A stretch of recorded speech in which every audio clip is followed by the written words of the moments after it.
સ્વાગત છે મિત્રો તમારું અમારી યુટ્યુબ ચેનલ પર। મિત્રો આજે આપણે અયોધ્યા રામ મંદિરને લગતા ખૂબ જ મહત્ત્વના મોસ્ટ આઈએમપી પ્રશ્નોની ચર્ચા કરવાના છીએ, જે આવનારી દરેક એક્ઝામ માટે ખૂબ જ ઉપયોગી થશે। તો મિત્રો શરૂ કરતાં પહેલાં મિત્રો ચેનલ પર નવા હોય તો ચેનલને સબસ્ક્રાઈબ કરવાની સાથે ઓલ નોટિફિકેશનના બેલ આઇકોનને પ્રેસ કરવાનું ભૂલતા નહીં, જેથી કરીને આ પ્રમાણેના જેવા વિડીયો ચેનલ પર મૂકી કે તરત તમને નોટિફિકેશન મળી રહે। તો મિત્રો આપણે અહીંયા અયોધ્યા રામ મંદિરને લગતા 50થી વધારે પ્રશ્નોની ચર્ચા કરવાના છીએ, જે આવનારી તમામ એક્ઝામ માટે ખૂબ જ ઉપયોગી થશે। તો મિત્રો સૌપ્રથમ પ્રશ્ન નંબર 1 જોઈએ। તો પ્રશ્ન નંબર 1 છે મિત્રો કે અયોધ્યા રામ મંદિરનું ભૂમિપૂજન અને શિલાન્યાસ ક્યારે કરવામાં આવ્યો હતો? તો મિત્રો તેનો સાચો જવાબ છે ઓપ્શન બી મિત્રો 5 ઓગસ્ટ અને 2020માં અયોધ્યા રામ મંદિરનું ભૂમિપૂજન અને શિલાન્યાસ કરવામાં આવ્યો હતો। ત્યારબાદ મિત્રો પ્રશ્ન નંબર 2 જોઈએ। તો રામ મંદિરનો શિલાન્યાસ પાયો સૌપ્રથમ ક્યારે કરવામાં આવ્યો હતો? તો સાચો જવાબ છે મિત્રો રામ મંદિરનો સૌપ્રથમ શિલાન્યાસ મિત્રો 9 નવેમ્બર 1989માં પાયો સૌપ્રથમ ત્યારે નાખવામાં આવ્યો હતો મિત્રો, 9 નવેમ્બર 1989માં। ત્યારબાદ મિત્રો જોઈએ આગળ આપણે પ્રશ્ન નંબર 3। અયોધ્યા વિવાદના ચુકાદા બાદ રામ મંદિરના શિલાન્યાસને કેટલા દિવસ લાગ્યા? તો મિત્રો અયોધ્યા વિવાદના ચુકાદા બાદ રામ મંદિરને શિલાન્યાસને જોઈએ તો મિત્રો 30 વર્ષ 8 મહિના અને 27 દિવસ લાગ્યા મિત્રો। ત્યારબાદ મિત્રો આપણે જોઈએ પ્રશ્ન નંબર 4। પ્રશ્ન નંબર 4 છે મિત્રો અયોધ્યા રામ મંદિર બનાવવાનો નિર્ણય કેટલા વર્ષોમાં લેવામાં આવ્યો? તો સાચો જવાબ છે મિત્રો સી 492 વર્ષમાં લેવામાં આવ્યો મિત્રો અયોધ્યા રામ મંદિર બનાવવા માટેનો નિર્ણય। ત્યારબાદ મિત્રો પ્રશ્ન નંબર 5। અયોધ્યા કયા રાજ્યમાં આવેલું છે? તો સાચો જવાબ છે મિત્રો અયોધ્યા ઉત્તર પ્રદેશમાં આવેલું છે, સી ઓપ્શન સાચો છે। ત્યારબાદ મિત્રો પ્રશ્ન નંબર 6। અયોધ્યાનું બદલાયેલું નામ શું હતું? તો મિત્રો પહેલાં અયોધ્યાનું નામ ફૈઝાબાદ હતું, ત્યારબાદ તેનું નામ બદલાવવામાં આવ્યું અને અયોધ્યા રાખવામાં આવ્યું, તો ફૈઝાબાદ સાચો ઓપ્શન છે મિત્રો। ત્યારબાદ જોઈએ મિત્રો પ્રશ્ન નંબર 7। અયોધ્યા કઈ નદીના કિનારે આવેલું છે? તો સાચો જવાબ છે મિત્રો અયોધ્યા સરયુ નદીના કિનારે આવેલું છે, ઓપ્શન બી સાચો છે। ત્યારબાદ મિત્રો જોઈએ પ્રશ્ન નંબર 8। વિવાદિત જમીન પર બનેલી બાબરી મસ્જિદ હુમલા વખતે તોડી નાખવામાં આવી હતી, તો એટેક વખતે તોડી નાખવામાં આવેલી હતી। ક્યારે તોડી નાખવામાં આવેલી હતી? તો કયા વર્ષે તોડી નાખવામાં આવેલી હતી? તો સાચો જવાબ છે મિત્રો બાબરી મસ્જિદ એ 6 ડિસેમ્બર 1992માં તોડી નાખવામાં આવી હતી મિત્રો। ત્યારબાદ મિત્રો આગળ જોઈએ આપણે પ્રશ્ન નંબર 9। 1992માં બાબરી મસ્જિદ પર હુમલો થયો તે સમયે ભારતના વડાપ્રધાન કોણ હતા? તો સાચો જવાબ છે મિત્રો તે સમયે ભારતના વડાપ્રધાન પીવી નરસિંહ રાવ હતા મિત્રો, સી ઓપ્શન સાચો છે। ત્યારબાદ મિત્રો જોઈએ આગળ આપણે પ્રશ્ન નંબર 10। વર્ષ 1992માં તાત્કાલિક રાષ્ટ્રપતિ કોણ હતા? તો મિત્રો 1992માં રાષ્ટ્રપતિ કોણ હતા? તો સાચો જવાબ છે મિત્રો વર્ષ 1992માં રાષ્ટ્રપતિ શંકર દયાળ શર્મા હતા મિત્રો। ત્યારબાદ મિત્રો પ્રશ્ન નંબર 11 જોઈએ આપણે। પ્રશ્ન નંબર 11 છે બાબરી મસ્જિદ તોડી પાડવામાં આવી તે સમયે ઉત્તર પ્રદેશના મુખ્યમંત્રી કોણ હતા? તો સાચો જવાબ છે મિત્રો તે સમયના મુખ્યમંત્રી કલ્યાણસિંહ હતા, સી ઓપ્શન સાચો છે। ત્યારબાદ મિત્રો પ્રશ્ન નંબર 12 જોઈએ। અયોધ્યા ચુકાદો કેટલા એકર પર સુપ્રીમ કોર્ટે અયોધ્યાના કેટલા વિસ્તારની વિવાદાસ્પદ જમીનની માલિકી ભગવાન રામચંદ્રના રૂપમાં રામ લલ્લાને આપી છે? તો મિત્રો અયોધ્યાનો ચુકાદો આવ્યો અને તે વિવાદાસ્પદ જમીન અયોધ્યા રામચંદ્ર લલ્લાને કેટલા એકરમાં આપવામાં આવેલી છે? તો સાચો જવાબ છે મિત્રો એ ઓપ્શન 2.77 એકર જમીન રામચંદ્રના રૂપમાં રામલલ્લાને આપવામાં આવેલી છે, એ ઓપ્શન સાચો છે। ત્યારબાદ જોઈએ મિત્રો પ્રશ્ન નંબર 13। અયોધ્યા વિવાદને બીજું શું કહેવાય છે? તો સાચો જવાબ મિત્રો હશે અયોધ્યા વિવાદને રામ જન્મભૂમિ અને બાબરી મસ્જિદ જમીન ટાઇટલ વિવાદ કહેવામાં આવે છે, એટલે કે સી ઓપ્શન સાચો છે, એ અને બી મિત્રો। ત્યારબાદ મિત્રો જોઈએ પ્રશ્ન નંબર 15। અયોધ્યા રામ જન્મભૂમિ બાબરી મસ્જિદ જમીન વિવાદમાં બંધારણીય બેન્ચના કેટલા ન્યાયાધીશોએ ચુકાદો આપ્યો છે? તો સાચો જવાબ છે મિત્રો ઓપ્શન નંબર બી સાચો છે, 5 ન્યાયાધીશોએ ચુકાદો આપ્યો છે મિત્રો। ત્યારબાદ મિત્રો પ્રશ્ન નંબર 16 જોઈએ। તો અયોધ્યા વિવાદની ઘોષણા કરનાર ન્યાયાધીશોમાં ન્યાયાધીશ રંજન ગોગોઈ સિવાય 4 અન્ય ન્યાયાધીશ કોણ હતા? તો સાચો જવાબ આવશે મિત્રો અન્ય ઉપરોક્ત તમામ 4 ન્યાયાધીશો હતા, જેમાં જજ ડી.વાય. ચંદ્રચૂડ, શરદ અરવિંદ બોબડે, અશોક ભૂષણ અને અબ્દુલ નાઝીર હતા મિત્રો. તો ઈ ઓપ્શન સાચો છે. ત્યારબાદ મિત્રો પ્રશ્ન નંબર 17. પ્રશ્ન નંબર 17 છે કે મિત્રો અયોધ્યા વિવાદના ચુકાદામાં મસ્જિદના નિર્માણ માટે કેટલી એકર જમીન આપવામાં આવી હતી? તો મિત્રો મસ્જિદના નિર્માણ માટે 5 એકર જમીન આપવામાં આવેલી છે મિત્રો. સી ઓપ્શન સાચો છે. ત્યારબાદ મિત્રો પ્રશ્ન નંબર 18. અયોધ્યા વિવાદના ચુકાદા બાદ રામ મંદિર ટ્રસ્ટ બનાવવા માટે કેટલો સમય આપવામાં આવ્યો? તો મિત્રો અયોધ્યા વિવાદના ચુકાદા બાદ રામ મંદિર ટ્રસ્ટ બનાવવા માટે મિત્રો ઓપ્શન આવશે સી 3 મહિનાનો સમય આપવામાં આવ્યો હતો મિત્રો ટ્રસ્ટ બનાવવા માટે. ત્યારબાદ મિત્રો પ્રશ્ન નંબર 19. અયોધ્યા વિવાદનો નિર્ણય કોની તરફેણમાં આવ્યો? તો સાચો જવાબ છે મિત્રો અયોધ્યા વિવાદનો નિર્ણય રામ જન્મભૂમિ ન્યાસના તરફેણમાં આપવામાં આવ્યો છે. ઓપ્શન એ સાચો છે. ત્યારબાદ મિત્રો પ્રશ્ન નંબર 20. અયોધ્યામાં આવેલી મસ્જિદનું નામ શું છે? તો સાચો જવાબ છે મિત્રો અયોધ્યામાં આવેલી મસ્જિદનું નામ બાબરી મસ્જિદ છે. ત્યારબાદ મિત્રો જોઈએ તો બી ઓપ્શન સાચો છે. ત્યારબાદ મિત્રો પ્રશ્ન નંબર 21.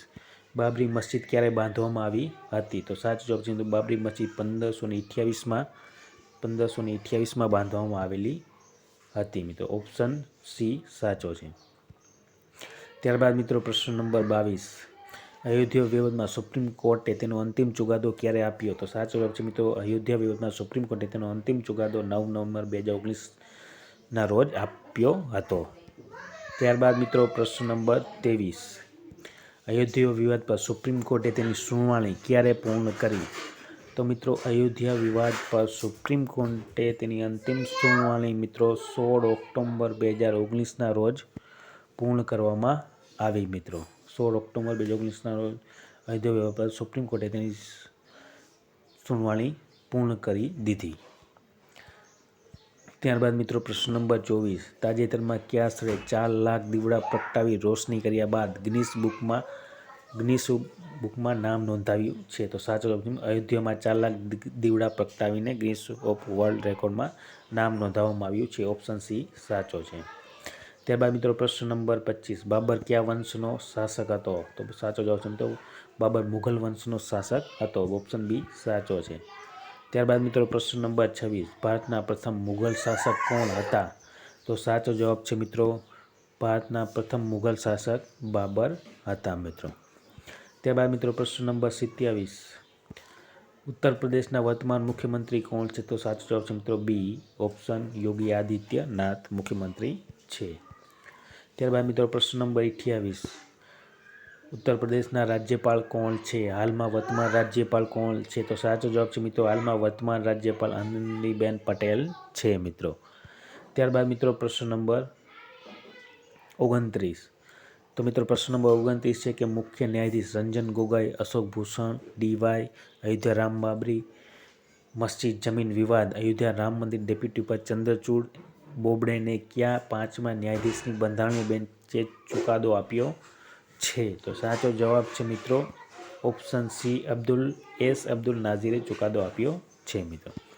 ત્યારબાદ મિત્રો પ્રશ્ન નંબર 30. સુપ્રીમ કોર્ટે અયોધ્યાની વિવાદિત રામ જન્મભૂમિની માલિકી આપવાનો નિર્ણય કર્યો? કોને આપવાનો નિર્ણય કર્યો મિત્રો? સુપ્રીમ કોર્ટે અયોધ્યાની વિવાદ રામ જન્મભૂમિની માલિકી કોને આપવાનો નિર્ણય કરવામાં આવ્યો? તો સાચો જવાબ છે મિત્રો ઓપ્શન એ ભગવાન રામચંદ્રના પરિણામે રામ લલ્લાને આપવાનો નિર્ણય કરવામાં આવ્યો. ઓપ્શન એ સાચો છે. ત્યારબાદ મિત્રો પ્રશ્ન નંબર 31. અયોધ્યા કેસમાં મુસ્લિમ પક્ષના પ્રથમ વકીલ કોણ હતા? તો સાચો જવાબ છે મિત્રો અયોધ્યાના કેસમાં મુસ્લિમ પક્ષના પ્રથમ વકીલ મિત્રો જફરયાબ જિલ્લાની હતા મિત્રો. ઓપ્શન એ સાચો છે જફરયાબ જિલ્લાની. ત્યારબાદ મિત્રો પ્રશ્ન નંબર 32. અયોધ્યાની વિવાદાસ્પદ જમીન અયોધ્યા રામ મંદિર ઇતિહાસ પર મંદિર બનાવવા માટે સુપ્રીમ કોર્ટે કેન્દ્ર સરકારને શું નિર્દેશો આપ્યા? તો સાચો જવાબ છે મિત્રો ઓપ્શન બી વિશ્વાસ બનાવવાનો નિર્દેશો આપ્યા હતા મિત્રો. ત્યારબાદ મિત્રો પ્રશ્ન નંબર 33. બંધારણના કયા અનુચ્છેદ હેઠળ સુપ્રીમ કોર્ટે કેન્દ્ર સરકારને રામ મંદિર અયોધ્યામાં વિવાદિત 2.77 એકર જમીન માટે ટ્રસ્ટ બનાવવા અને મુસ્લિમોને મસ્જિદ માટે 5 એકર જમીન ફાળવવાનો આદેશ આપ્યો હતો. તો સાચો જવાબ છે મિત્રો તેનો આવશે કલમ 142 મુજબ રામ જન્મભૂમિ અને મસ્જિદ બનાવવા માટેનો આદેશ આપ્યો હતો સુપ્રીમ કોર્ટે કલમ 142 મુજબ મિત્રો. ત્યારબાદ જોઈએ મિત્રો તો મિત્રો પ્રશ્ન નંબર છે 34 પ્રશ્ન નંબર 34 જોઈએ મિત્રો. તો મિત્રો અયોધ્યાના વિવાદાસ્પદ જમીનમાં ચુકાદામાં કઈ સરકારી એજન્સીના અહેવાલના આધારે સુપ્રીમ કોર્ટે કહ્યું હતું કે બાબરી મસ્જિદ હિન્દુ બંધારણની જગ્યાએ બનાવવામાં આવી હતી. તો સાચો જવાબ છે મિત્રો ઓપ્શન બી ભારતીય પુરાતત્વ સંરક્ષણ ASI ના કહેવા મુજબ. ત્યારબાદ પ્રશ્ન નંબર 35 મિત્રો અયોધ્યામાં વિવાદાસ્પદ જમીન વિવાદનો સુપ્રીમ કોર્ટે કેટલા પાનામાં નિર્ણય કર્યો છે? તો સાચો જવાબ છે ડી ઓપ્શન 1045 પાનામાં નિર્ણય કર્યો છે. ત્યારબાદ મિત્રો પ્રશ્ન નંબર 36 અયોધ્યા જમીન પર વિવાદ કેસમાં સાક્ષી તરીકે સુપ્રીમ કોર્ટે શ્લોકો કયા ધાર્મિક પુસ્તકોમાં સામેલ કરેલા છે? તો સાચો જવાબ છે મિત્રો ઓપ્શન એ અને ઓપ્શન બી વાલ્મીકી રામાયણ અને સ્કંદ પુરાણમાંથી શ્લોકોને સામેલ કરેલ છે મિત્રો. ઓપ્શન સી સાચો છે. ત્યારબાદ મિત્રો પ્રશ્ન નંબર 37 બાબરના આદેશ પર બાબરી મસ્જિદનું નિર્માણ કોણે કરાવ્યું હતું? તો સાચો જવાબ છે મિત્રો મીર બાકીએ કરાવ્યું હતું 1528માં. ત્યારબાદ પ્રશ્ન નંબર 38 મિત્રો 2010માં સુપ્રીમ કોર્ટ સમક્ષ કઈ હાઈકોર્ટે વિવાદિત જમીનને 3 ભાગમાં વહેંચી હતી? તો સાચો જવાબ છે મિત્રો ઓપ્શન સી અલ્હાબાદ હાઈકોર્ટે 3 ભાગમાં વહેંચી હતી. ત્યારબાદ મિત્રો પ્રશ્ન નંબર 39 મુગલ રાજા બાબરનું મૃત્યુ ક્યારે થયું? તો સાચો જવાબ છે મિત્રો મુગલ રાજા બાબરનું મૃત્યુ 1530માં થયું હતું. ત્યારબાદ મિત્રો પ્રશ્ન નંબર 40 મુગલ સમ્રાટ બાબરના પુત્રનું નામ શું હતું? તો સાચો જવાબ છે મિત્રો મુગલ સમ્રાટ બાબરના પુત્રનું નામ હુમાયુ હતું. ત્યારબાદ મિત્રો પ્રશ્ન નંબર 41 ઘાઘરાનું યુદ્ધ કોની વચ્ચે લડાયું હતું? તો સાચો જવાબ છે મિત્રો ઘાઘરાનું યુદ્ધ અફઘાન અને બાબર વચ્ચે લડાયું હતું. ઓપ્શન ડી સાચો છે. ત્યારબાદ મિત્રો પ્રશ્ન નંબર 42 રામ મંદિરની ઊંચાઈ કેટલી છે? તો સાચો જવાબ છે મિત્રો રામ મંદિરની ઊંચાઈ મિત્રો 161 ફીટ છે. ત્યારબાદ પ્રશ્ન નંબર મિત્રો રામ મંદિરની ઊંચાઈ 161 ફીટ છે અને ત્યારબાદ મંદિરની લંબાઈ પૂર્વથી પશ્ચિમ 380 ફીટ અને પહોળાઈ 350 ફીટ છે અને ઊંચાઈ 161 ફીટ છે. તો આ પ્રમાણે રહેશે ઊંચાઈ, પહોળાઈ અને લંબાઈ. ત્યારબાદ મિત્રો પ્રશ્ન નંબર 43 રામ મંદિરમાં કેટલા ખંભા છે? તો મિત્રો સાચો જવાબ છે રામ મંદિરમાં 392 ખંભા છે. ત્યારબાદ મિત્રો પ્રશ્ન નંબર 44 રામ મંદિરમાં કેટલા મંડપ છે? તો સાચો જવાબ છે મિત્રો બી ઓપ્શન રામ મંદિરમાં કુલ 5 મંડપ છે. બી ઓપ્શન સાચો છે. અને તે મંડપ જોઈએ મિત્રો તો નૃત્ય મંડપ, રંગ મંડપ, સભા મંડપ, પ્રાર્થના મંડપ અને કીર્તન મંડપ આ 5 મંડપ છે રામ મંદિરમાં. મિત્રો ત્યારબાદ જોઈએ મિત્રો પ્રશ્ન નંબર 45 નીચે આપેલા ઓપ્શનમાંથી અયોધ્યા રામ મંદિરના વાસ્તુકાર કોણ છે? તો મિત્રો નીચે આપેલા ઓપ્શનમાંથી વાસ્તુકાર પીઓ સોમપુરા નહીં, ઓપ્શન મિત્રો આવશે ડી ચંદ્રકાંત સોમપુરા છે વાસ્તુકાર અયોધ્યા રામ મંદિરના. અને મિત્રો આ વાસ્તુકાર સોમપુરા પરિવાર હતો જેમાં ચંદ્રકાંત સોમપુરા, નિખિલ સોમપુરા અને આશીષ સોમપુરાનો પણ સમાવેશ કરવામાં આવેલ છે. તો આ પ્રમાણે વાસ્તુકાર હતા અયોધ્યા રામ મંદિરના. ત્યારબાદ મિત્રો પ્રશ્ન નંબર 46 મિત્રો રામ મંદિરનું નિર્માણ કોના દ્વારા કરવામાં આવ્યું છે? તો સાચો જવાબ છે મિત્રો રામ મંદિરનું નિર્માણ શ્રી રામ જન્મભૂમિ તીર્થ ક્ષેત્ર દ્વારા કરવામાં આવેલ છે. ત્યારબાદ મિત્રો પ્રશ્ન નંબર 47 રામલલ્લાની પ્રાણ પ્રતિષ્ઠાનું શુભ મુહૂર્ત કેટલા સમયનું હતું? તો સાચો જવાબ છે મિત્રો બી 84 સેકન્ડનું મુહૂર્ત હતું મિત્રો. બી ઓપ્શન સાચો છે. ત્યારબાદ મિત્રો પ્રશ્ન નંબર 48 રામ મંદિરના પરિસરના 4 ખૂણામાં શું છે? તો મિત્રો રામ મંદિરના 4 ખૂણામાં 4 મંદિર હશે અથવા મંદિર છે મિત્રો. જે મિત્રો જોઈએ તો સૂર્યદેવ, ત્યારબાદ ભગવાન શ્રી ગણેશ ભગવાનનું મંદિર, ત્યારબાદ ભગવાન શિવનું મંદિર હશે, ત્યારબાદ ઉત્તર ભુજામાં અન્નપૂર્ણા માનું મંદિર હશે અને દક્ષિણ ભુજામાં મિત્રો હનુમાનજીનું મંદિર હશે. તો આ પ્રમાણે મંદિર હશે 4 ખૂણામાં. ત્યારબાદ મિત્રો પ્રશ્ન નંબર 49 જોઈએ તો અયોધ્યા વિવાદ નિર્ણય બાદ રામ મંદિરને કુલ કેટલા દિવસ લાગ્યા? અયોધ્યા વિવાદ નિર્ણય બાદ રામ મંદિરને બનતા કેટલા દિવસ લાગ્યા? તો સાચો જવાબ છે મિત્રો, અયોધ્યા વિવાદ નિર્ણય બાદ તેને બનતા 30 વર્ષ 8 મહિના 27 દિવસ લાગ્યા. ત્યારબાદ મિત્રો પ્રશ્ન નંબર 50, રામ લલ્લાની નવી મૂર્તિની ઊંચાઈ કેટલી છે? તો સાચો જવાબ છે મિત્રો, રામ લલ્લાની નવી મૂર્તિની ઊંચાઈ 51 ઇંચ છે મિત્રો. ઓપ્શન બી સાચો છે.